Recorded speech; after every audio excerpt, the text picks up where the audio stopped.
Welcome to the VideoVerse.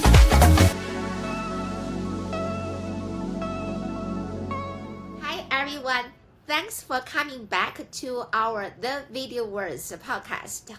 And then, so I'm Zoe from Vernola, and then for this episode, I actually have my colleague Krishna join me from Bangalore as a co-host. Hi Krishna. Hi Zoe, Yeah, you want to nice have to be a here. yeah, okay. Thank you for joining with me. And then, so for this episode, we actually invite Debargha Mukherjee from Google back to our The Video series. Actually, Debargha was talking with us for the very first episode of our podcast series, and we're very happy and excited to have him back. Hi, Debargha, you want to say something? So I still want you to actually make an intro, even though maybe quite some our audience already got familiar with you, because your episode at this moment stay at the top view, most view out of all our 23, maybe at this moment already 26 episode that we publish. So you want to actually have intro to our new audience, and I'm really excited to have you back. Yeah. Yeah, thank you, Zoe and Krishna, for inviting me to this podcast for the second time. Yeah, so just for everybody's information, so I'm a principal engineer in Google, and I have been in Google for about 14 years, and Oh, most of that my long? time, yeah, Okay. yeah.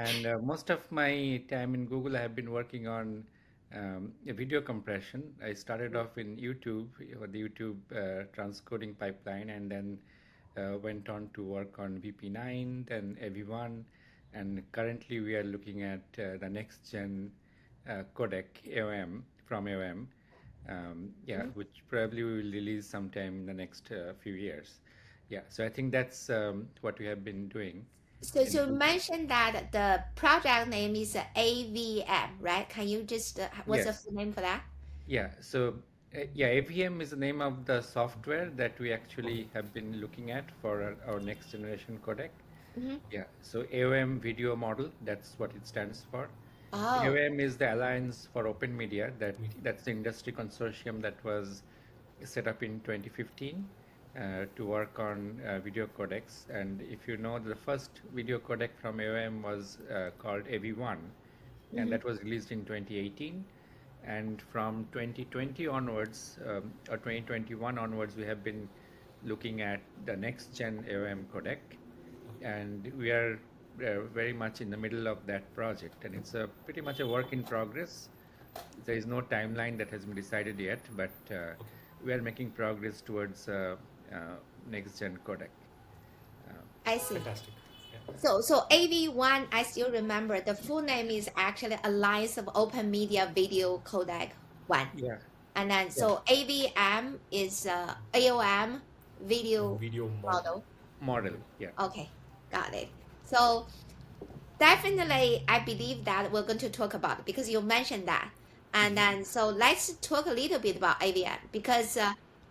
AV1 was finalized in 2018. So right now it has been almost 5 years. Yeah, And 6, yeah, it's close to still 6 years. too many of us that we think it's still new standard. So it's still being deployed. And then we all notice that like more and more, at least, platforms start to support that. For example, the one of the biggest announcement from Apple was last year. They announced that the iPhone 15 already have the hardware 8v1 decoder in place in the new phone models. So we like to actually maybe because this is a total about AVM. So what is the purpose of AVM and what is basically the overall picture? So what will it be different from Yeah. existing AV1? So it's well, AVM. Whenever AVM matures, so we don't know the name of the new codec yet. I mean, it's a. I mean, as you know, in the video area, codecs evolve every 7 to 10 years.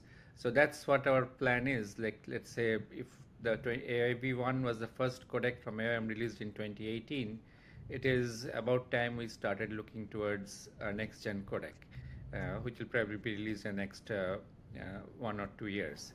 or even more, depending on the target. And the goal currently is just to get a next generation level of compression, so to get more compression.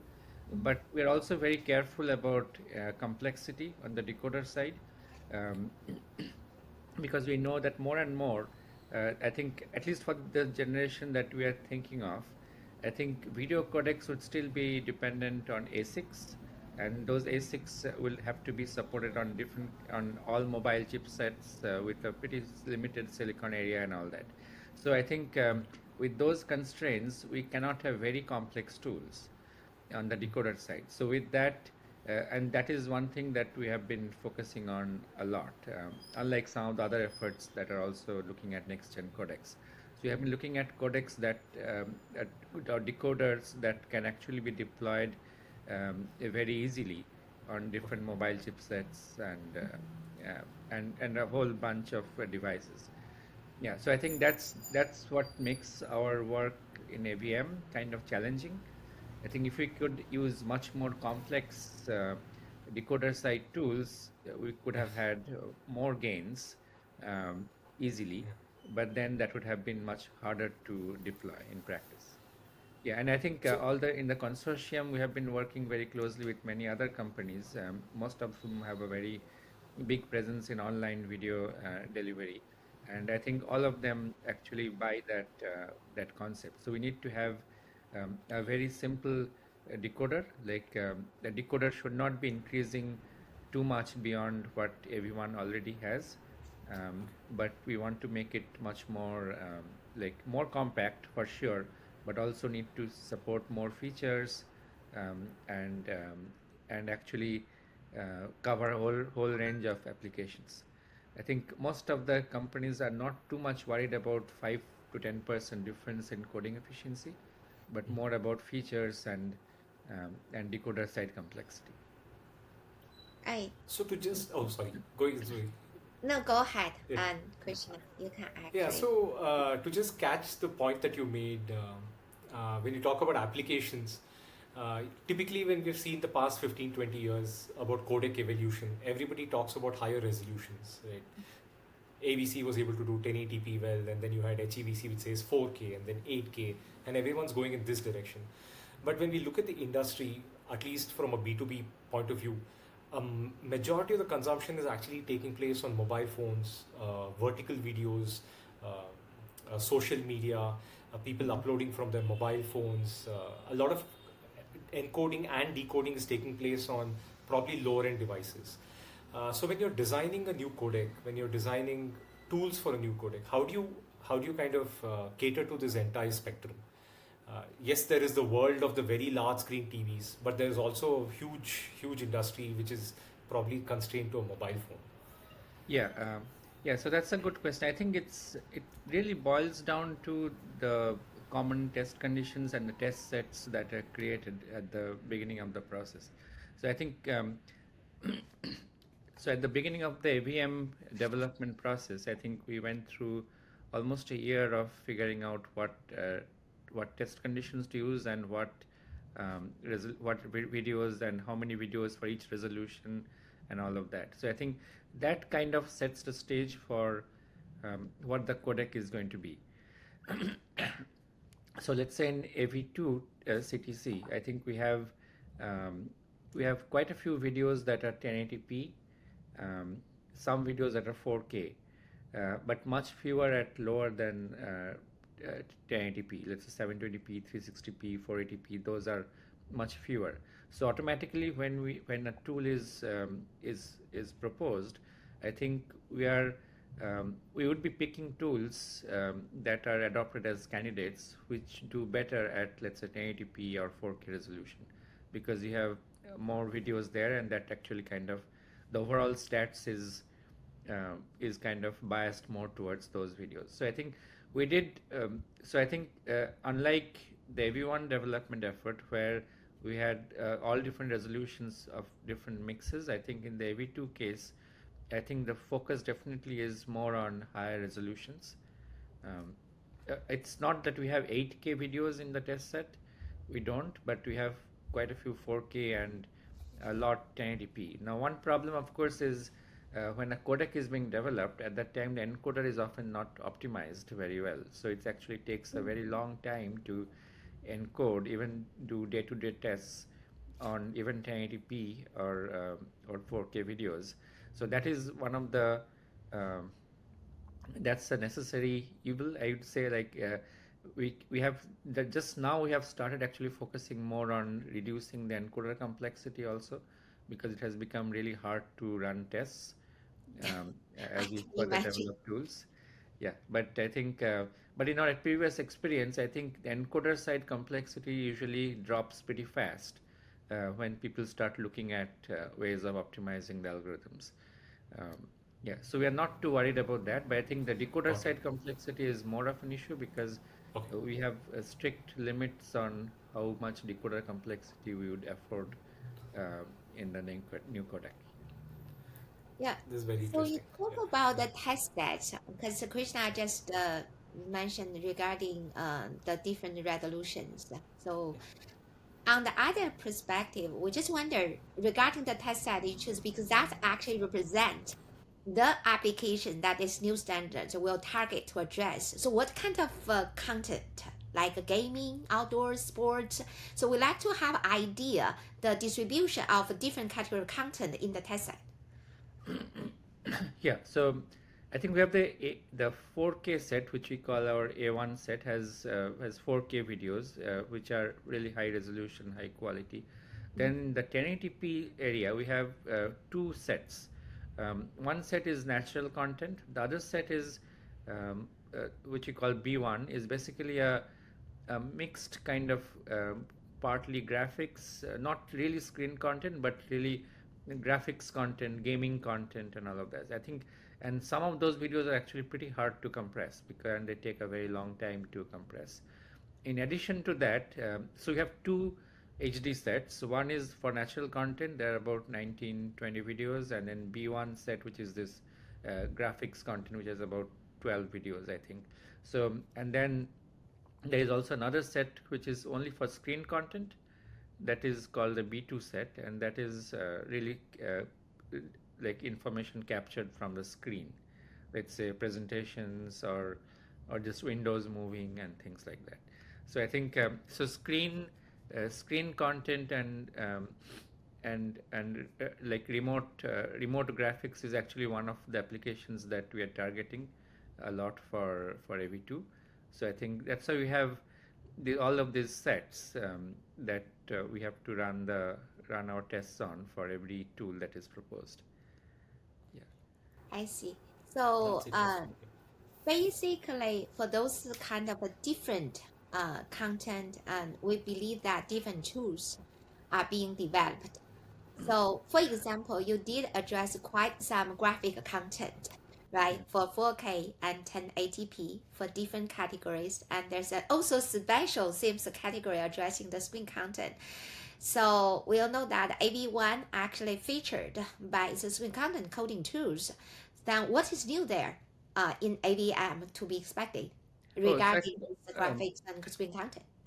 yeah, so all of those tools are like have been improved. I think so. For screen content, let's say we actually there has been quite a bit of effort in actually improving the identity transform in everyone. Everyone has the identity transform, which is also there in AV2, but the way we do the entropy coding of identity transform has actually been improved quite a bit, and that actually helps screen content a lot. Then we have several other tools like BAWP and all of that. Those have been tuned in a way that actually does much better on the B2 set. So I think if you look at um, the overall on the screen content set, I think the encoding efficiency improvement has actually been quite a bit more than natural content so far. So I think in the natural content right now, maybe we are maybe 24-25% better than AV1. I think for screen content, let's say B2 set is probably much higher than 30% already. So I think there is quite a bit of improvement that has happened in screen content in the combination. It's not just a completely new tools, but it's a combination of improving the entropy coding of identity transform and improving some of the loop filtering tools, then improving adding some BAWP and those kind of tools that seem to work much better for screen content. For intra-block copy, I think that is also another area that has been improved. Like we can do intra-block copy now for interframes, which we didn't do before, and I think it's still work in progress. I think there is still more room for improving that. Okay, so just now you mentioned Yeah. IBC is a basic intro block copy, Yes. and then you also mentioned another acronym which is B Oh, BAWP, B. block Yeah. adaptive weighted prediction. Yeah. Okay, got it. So basically, I was really impressed by the gains that already, especially for screen content. And do you actually expect or observe the similar gains on top of screen content as opposed to graphics content? Do they have actually some correlation between this computer generated content? There is some. So I think, as I mentioned, like B1 and B2 are two sets which are very different in characteristics. B1 is more of like screen content, like gaming content, which is synthetic content, but it's not really screen content. And then there's a B2 set which is screen content. So the B2 set has good gains. B1 set is roughly actually similar to natural content. Yeah, so I think there is the B1 set actually is, which is the synthetic content, actually is the characteristics are not exactly the same as natural content, but the gains that we have so far are similar. Yeah. So Interesting. that means there's a two quite different content, and then the gains actually, even you mentioned the natural contents already achieve about 40, 24, Yeah. about 24, 25%. 25. Yeah. And then we actually expect that usually when a new standards can be actually announced as opposed to its a predecessor, and 25% we believe usually bar. So then what further is expected before it's actually final release? Yeah, so among the companies that are working on AVM, I think there is a wide range of expectations for the next codec. Like from the Google side, I think we want at least 40% improvement in perceptually, and which may actually translate to somewhat lower, let's say 30-35% in PSNR terms. But our main goal is to have like objective is to have at least a 40% improvement in BD rate compared to everyone in perceptual terms. Now other companies may have different goals. I think I know for sure like Apple's goal for compression is actually lower. So I think they'll be happy with 25 to 30%, let's say. And but it's and different companies have different goals, but I think we still have some work to do for at least maybe a little bit more than a year to see if we can agree on a timeline for release of the new codec. But it can Along, oh, go ahead. okay. So along the same lines, Debarga, you talked about screen content coding. I think the other significant tool in AV1 was the film grain compression. So are you also seeing similar goals or similar improvements on that side? Okay, so the film grain one is a little bit controversial, I would say, Okay. for everyone. Okay. I think because it was a non-conformant point, so Okay. I think there is it's, and I think a lot of people think that was not the right decision for everyone, because I think a lot of the implementations are not really tested, and it's not clear Okay. if they're actually implemented, they have been implemented correctly or not, because it's kind of like out of loop and out of this non-conformant point. So I think that is Interesting. being rethought. Okay. And Okay. and I think on the same veins, I think in AVM we have also been looking at debanding techniques, Mm. um, like and It's again nothing has been decided yet, but I think there is quite a bit of discussions and arguments that happen in those committees as to whether we need to have something in the codec or whether it's Okay. enough to depend on the display pipeline outside the codec that automatically does debanding and things like that. So I think there is, and the same argument comes up in film grain also, whether it's needed Okay. to, it's actually useful to have something in the codec or not. Okay. So I think right now we're at this phase in AVM development where, well, we still need to get coding gains, Okay. maybe a good 5 to 10% in PSNR terms, but maybe there is also some effort that has been started on, um, like other than hardware simplification, on the high level syntax Okay. and how this film grain or demanding, how those things would be would come into the picture if at all. So I think some discussions have started on that. They're still quite preliminary, um, but I mean, the AVM is a work in progress, and we hope that once we are ready to release the new codec, I think everybody will be happy with the solution for all of them. All right. So just now you mentioned screen content, and then there's several coding tools that are being developed for natural content to achieve that 24-25%. Can you roughly mention that?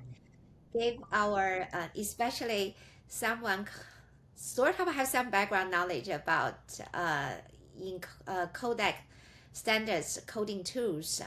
So which kind of a coding tools, for example, bring in how much percentage out of that 24, Yeah, so 25? it's, well, to be honest, because you have this very stringent hard decoding hardware requirement, I think lately all tools that are being adopted have pretty small gains. But if I look at the history of this, how this 25% came about, I think a large part is from, let's say, on for the intercoding side, let's say we have a lot of tools that actually improves this compound modes. The compound modes are modes where we predict a frame from two frames, two Mhm. reference frames. Yeah. So for compound modes, so we have something called temporal interpolated picture modes. So I think for any frame that you're coding, you may try to like project the motion fields from the two neighboring reference frames and create sort of like an intermediate frame, and that intermediate frame is then used as a predictor for the blocks in the current frame.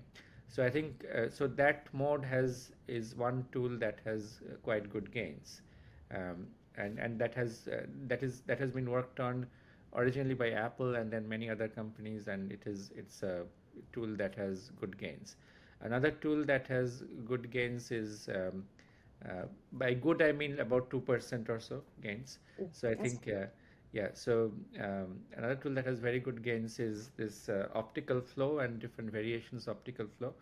So its optical flow is sort of like compound, but it kind of uses optical flow constraints that the decoder also does to kind of refine the motion field. Okay, so and that has shown pretty good gains, and there have been different variations of that. So some of the decoder side refinement tools that includes optical flow as well as some kind of motion search on the decoder side, combination of those two have pretty good gains. So, and then a third item that I would want to mention is warp modes. I think everyone had some basic warp modes. I think those have been improved substantially in AVM so far. And I think all the warp tools, combination of warp tools and so warp modes are now more mainstream. They're like not like an afterthought as it was in AV1. I think it's still in AVM. Most of the modes are using just translation, but warp modes are more mainstream and they're used more often. So I think so those have also helped a lot. So these are the intercoding side. I can think of the main gains. One thing I mentioned is this BAWP, block adaptive weighted prediction, then improvements in CFL or chroma from Luma tools. I think all of those have also added up. I think together they may have more than 1% or so gains.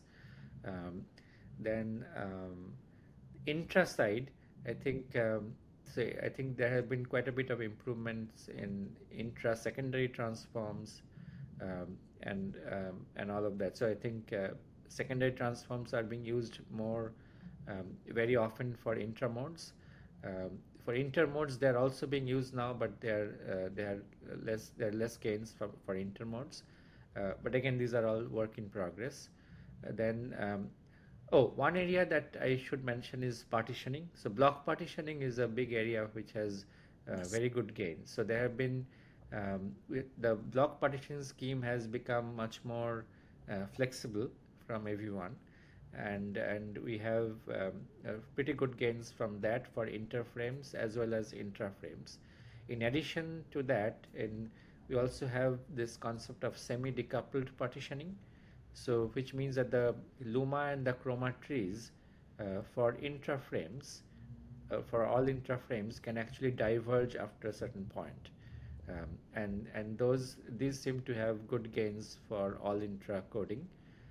Recently, has been work going on extending those concepts to interframes also. Yeah, so I think all these areas on partitioning, and partitioning is one area where it seems like there is always gain to be had, and partitioning is one area where also the decoder side there isn't much of an issue, but the more of an issue on the partitioning side is the encoder side decisions, like because it takes it can take a lot of computation to figure out what's the best partition to use.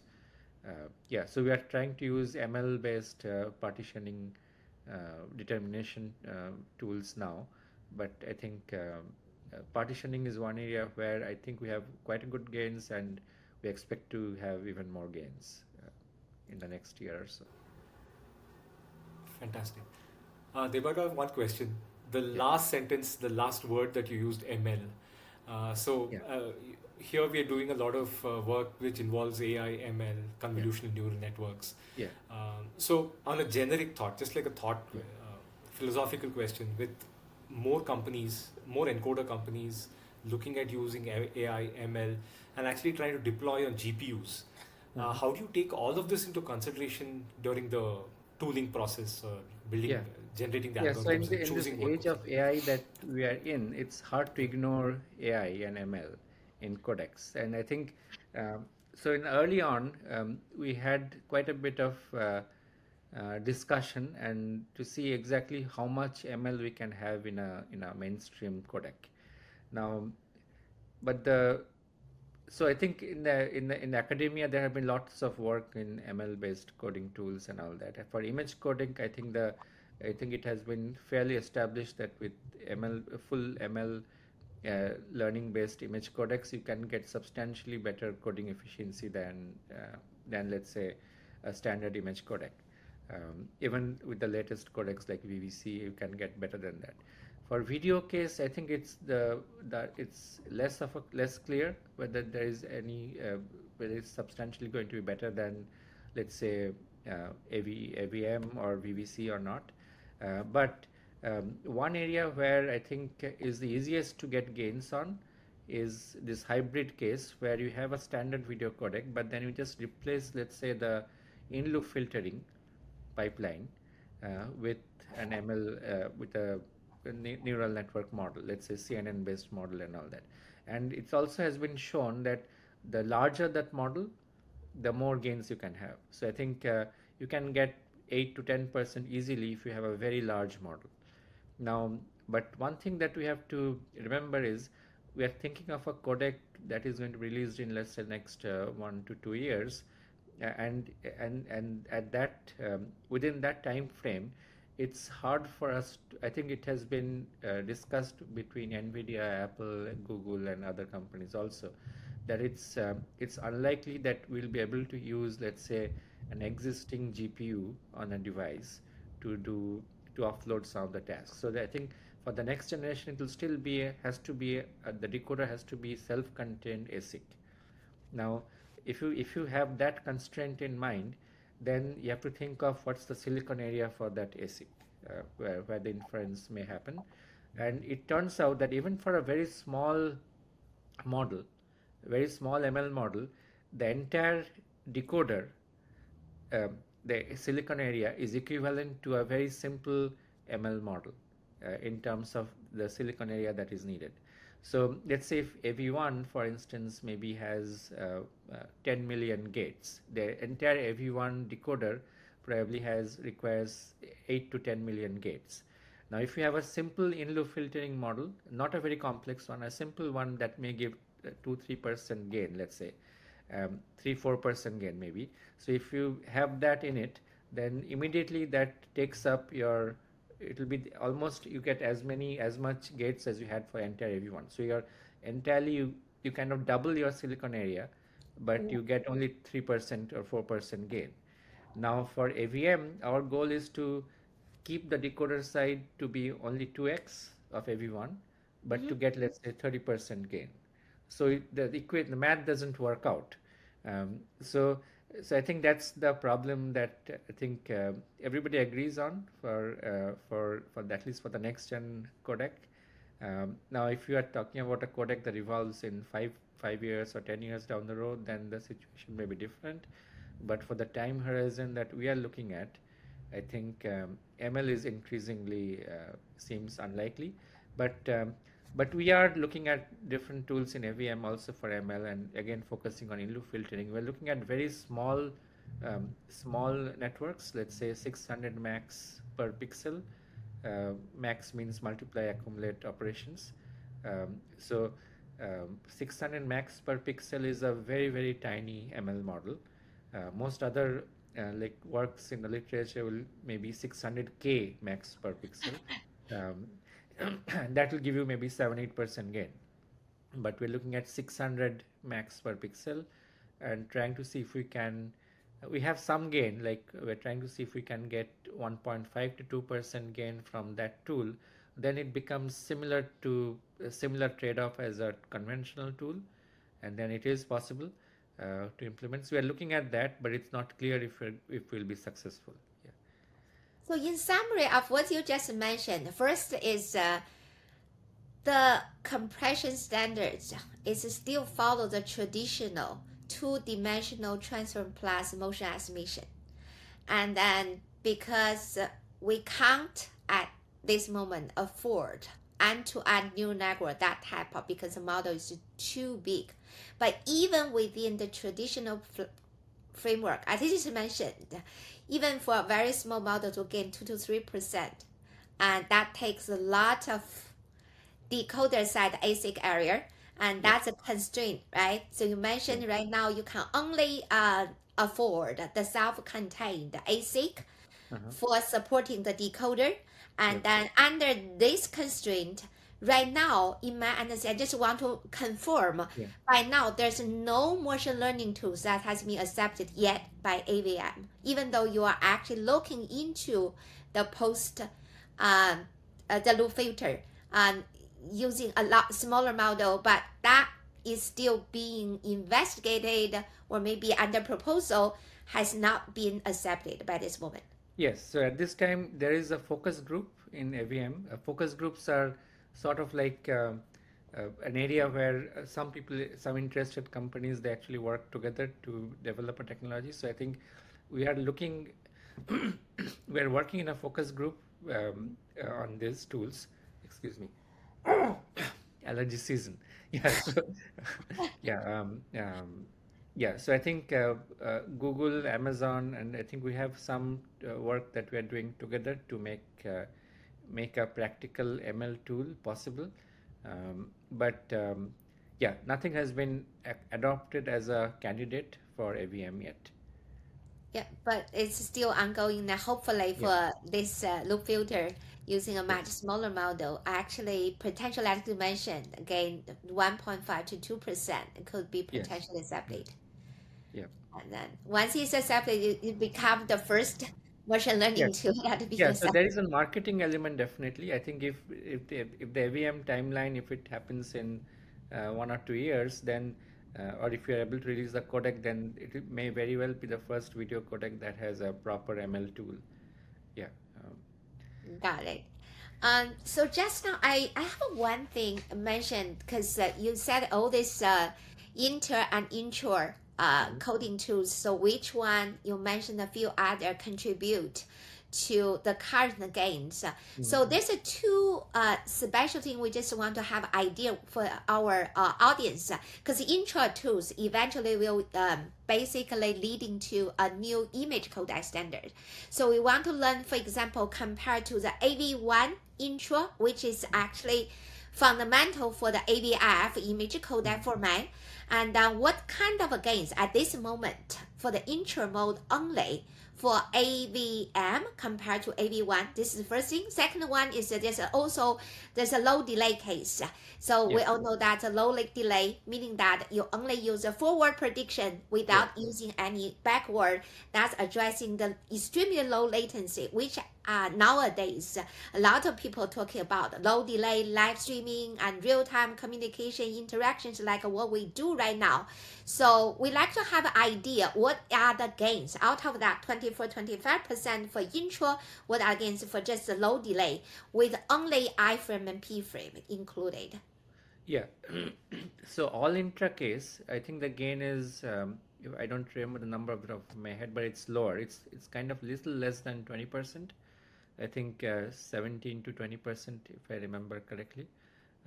So that's the all intra numbers right now. And for low delay, it's actually it's a little less than 25 because I think in the regular random access case, as I mentioned, like the compound modes have been improved a lot, and in low delay we cannot use compound modes.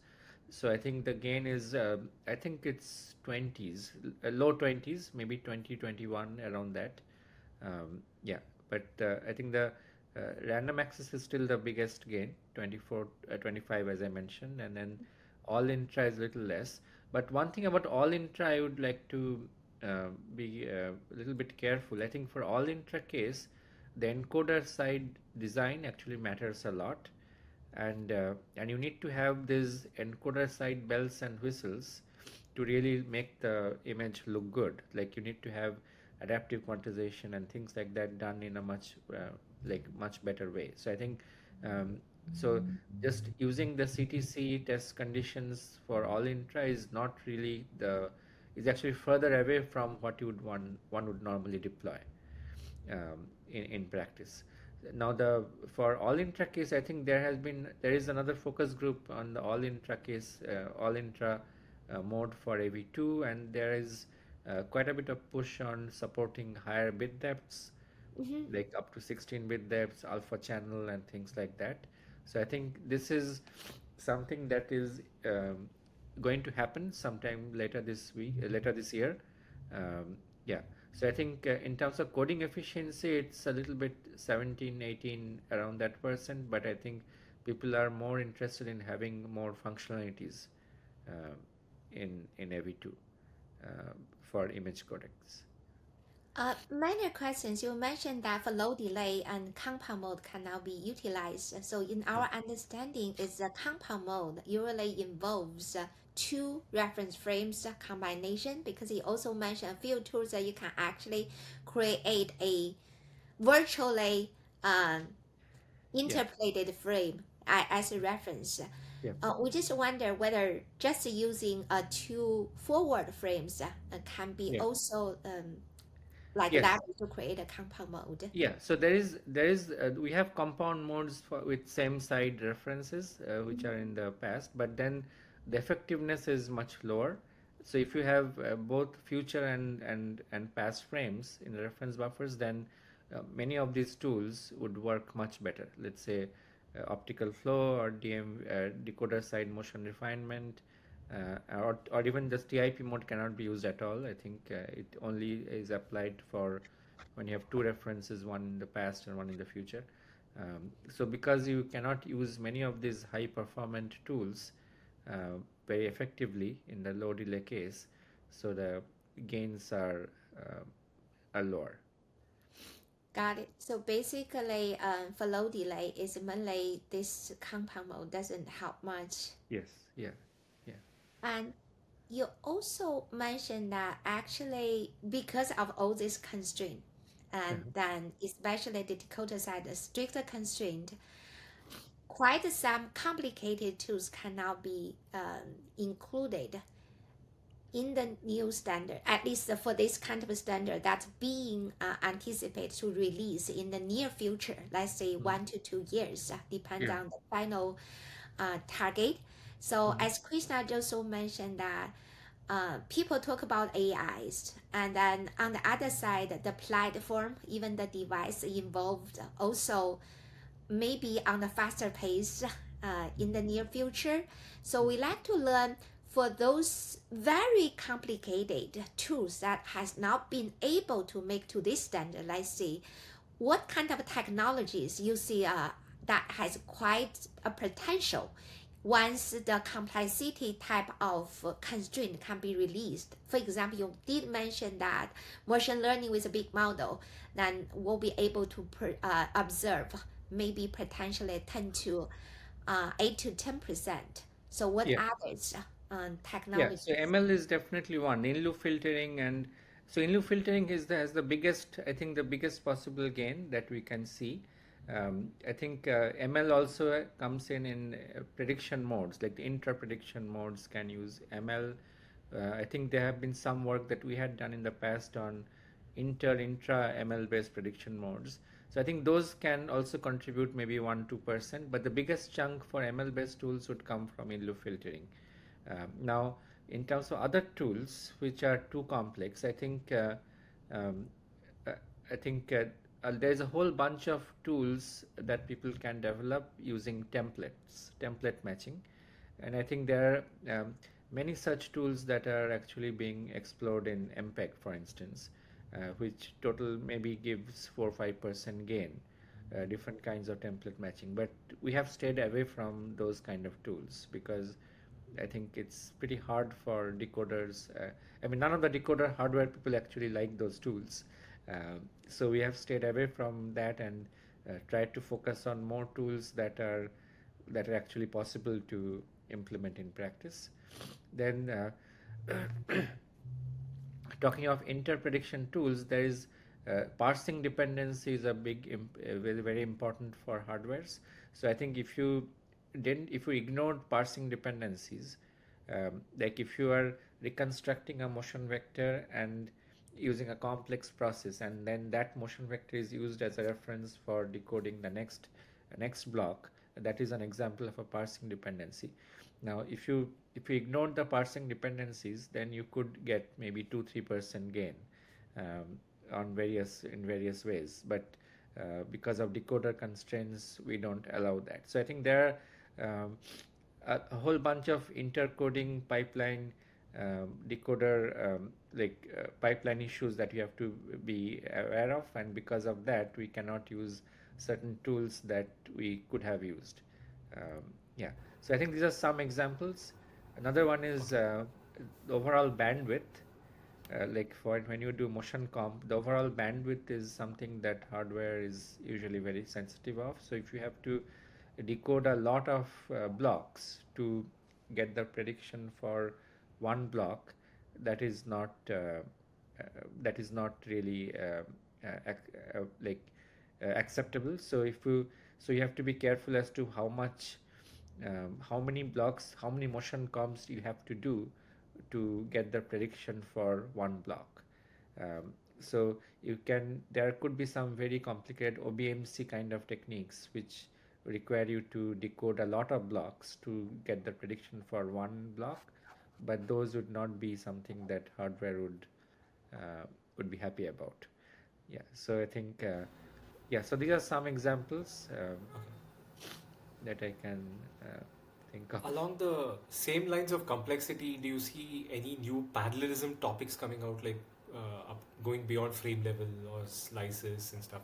Any new innovations on that side?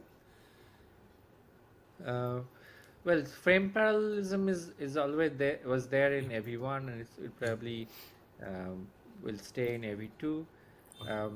In terms of within the block parallelism, not so much, but I think um, I mean there's a hardware subgroup now that looks at every tool to see how much they can do in parallel. So I think at that level, I think all tools are being scrutinized, but I don't see any innovation in that sense. I think it's still like the. I mean, we have not done anything that is um, that actually makes things much more parallelizable than it used to be before. Yeah. Uh, Basically, out of the discussions, we wonder um, how, for example, what would be the high level syntax and that, uh, for example, this new standard may consider. Let's see, Apple also roll out the Vision Pro, and I actually put the box right there. And so, and people start to talk about multi-view HEVC, and then even though actually HEVC has been there for quite a while since 2013, Uh-huh. almost more than 10 years, and we have learned that AV1 may have appendix to further support multi-view. Yeah. So for this kind of a high level syntax or beyond the traditional 2D videos, Mhm. so what kind of other features? Because you mentioned for AV1, one side is focused on definitely still coding efficiency. On Mhm. the other side is actually consider new application, new use cases.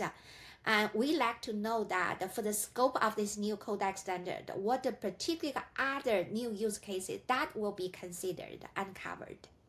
Yes, I think you already nailed the main one, like multi-view, and I think because Apple is very involved in this process, I think, but the high-level syntax work in AVM is just about starting. So I think if you had asked me 6 months from today, I'll have a better answer for Okay, that. then we will invite you back to our episode again for the third Yes. time.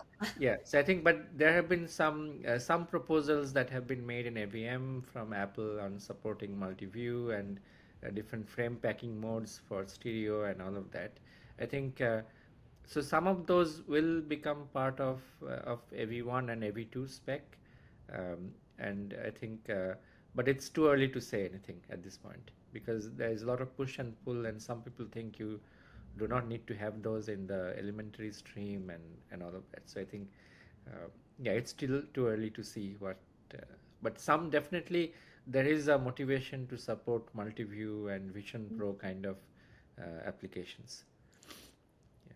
I see. So what others, for example, there's could be some other use cases where it Like covers alpha some channel is one I mentioned, alpha channel for a other video, channel. and Okay, yeah, I think that is an higher bit depth.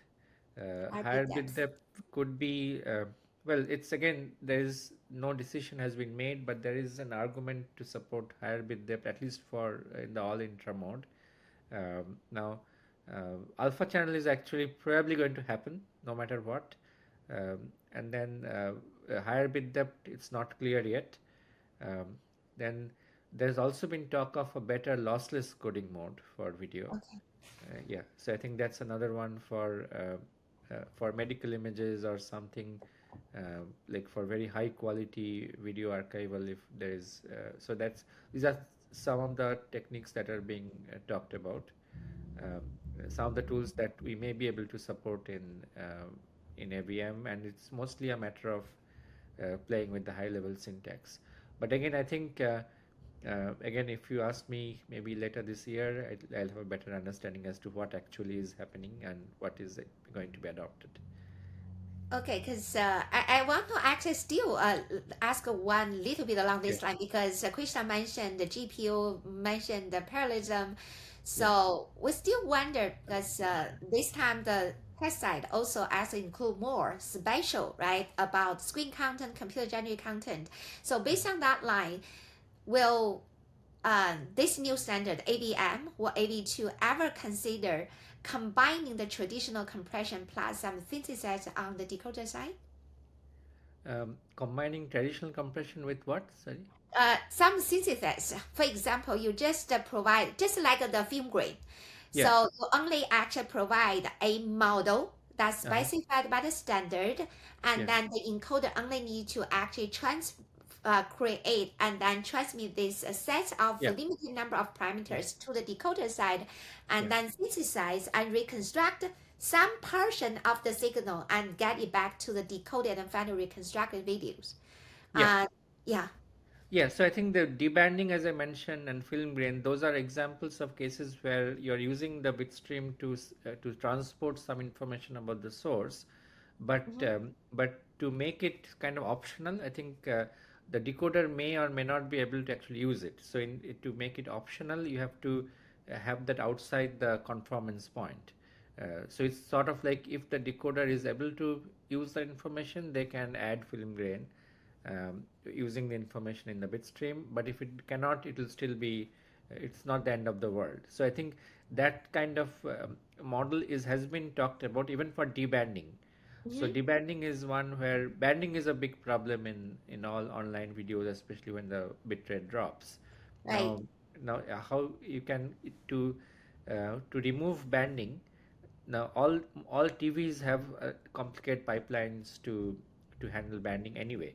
Now the question is whether there is any additional benefit one can have by signaling information about the source in the bit stream. So there is a focus group on debanding that was operational for a while in AVM, and eventually I think there are some proponents who wanted to have some debanding tools, Mhm. um, and then but then the other people who thought that they need to actually demonstrate that the existing pipelines are not sufficient um, for this purpose. So I think there is still some wrangling going on. So there is no decision that has been made. Yeah, I think of course, the hardware teams don't want to do these things because they already have other things in the pipeline after the decoder that already handles some of these. Film grain is actually a much stronger case because film grain is there is an artistic intent in film grain, Mhm. and if the codec is removing that, or if the codec doesn't remove that, then you have to spend quite a lot of bits. But if you do remove it, then the artistic intent is gone. So there is a need to put back the same characteristics of film grain back into the decoder. Uh, but I think that is something. Um, well, it was there in AV1. That was a good starting point. But I think in AV2, it is my opinion. I think that it can be a lot better, and but we have to make sure that it's actually um, uh, represented the right way, so it is actually easier for people to implement it, and then there has to be conformance points also established after the film grain has been put back in, so that we know that all hardwares are actually doing the right thing, so that the results are predictable. Yeah. I see. Originally, actually, I was thinking really out of the box wildly because right now, even on the devices, again, not only like a GPU, like a NPU, there Uh-huh. could be more things available out of the box. So we're just wondering whether the standard ever consider that they have some parameters Yeah. actually transfer together, maybe as SEIs or something Uh-huh. actual on the Yeah. high level, and to guide some image or videos to be recreated and added back to the actual compression version. Yeah. Yeah, it could happen. I think in AVM, AVM is a work in progress. I think some of these ML tools, I think it is possible to use the NPUs that already exist, and most of the time they may be idle. I think, but uh, like as of now, I haven't seen anything concrete that in AVM yet. I think, yeah, Got it. And we actually, I just want to be aware of the time. But yeah, then again, back to one question, because I was really surprised to realize that you have been with Google for 14 years. And I know that prior to that, because we're also colleague back at HP, it seems like your whole career by now is spanning between these two companies. yeah. And I'm just wondering, I think also a lot of audience actually came to us. For you, you have been working in this compression for this many years, and now Mm-hmm, you're still working that because it's a new standard that is actually coming up. mm-hmm, And just by yourself, because right now everybody actually should know that you already been elected as HB fellow. And yeah. then, so you have been doing quite some research, not only standardizations, but also on the series. So we like to have an idea, also combining your own career, professional pursuit. So how do we anticipate not just the AVM, but looking into the future about Yeah. video compression? Because that also relates to your career. Because if there's still a lot of things we can do, I believe you're still staying in that area for quite some new years down the road. Yeah, so I think um, that's a good question. I think it seems like if I stayed in compression, or if we stayed in the area of compression, I think the next gen beyond AVM um, is probably use some form of ML no matter what. I think it doesn't have to be full end-to-end ML based video. I think it will be some kind of a hybrid combination. So if you're thinking of a codec that evolves in 2030 or 2032 or around that time, then it's very likely it's going to be have a big ML component in it, but it may also have some conventional components. So it's basically sort of like a hybrid conventional come ML tool. And I think that's where I think the industry is going to go. Um, I think, but on the other hand, I see that there is, so in the last 15, 20 years, people have been increasing resolutions.